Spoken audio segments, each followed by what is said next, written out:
Israel ने फिलिस्तीनियों से जिंदगी छीन लेने का शायद पूरा इरादा कर लिया, और ऐसा इसलिए कि एक तरफ इजरायल गाजा में बमों की बारिश कर रहा है तो दूसरी तरफ गाजा पहुंचने वाली इमदाद को इजरायल ने रोक दिया है। इसके अलावा इजरायल ने अपने अरसो रसूख का इस्तेमाल करते हुए UNRWA से गाजा को मिलने वाले फंड पर भी रोक लगा दी। इस सूरत हाल के बीच एक और चौंकाने वाला मामला सामने आया, और वो ये है कि इजरायल ने फिलिस्तीनी अथॉरिटी को जारी होने वाले जो फंड हैं उस पर भी रोक लगा दी, जिससे अब फिलिस्तीनी अथॉरिटी को सख्त परेशानी का सामना है।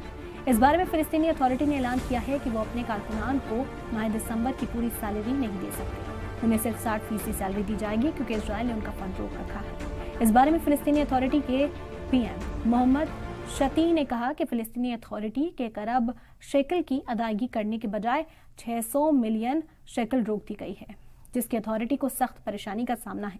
आपको बता दें कि फिलिस्तीनी अथॉरिटी बहुत ही महदूद अख्तियारात दिए गए, उन्हें टैक्स वसूल करने की भी इजाजत नहीं है।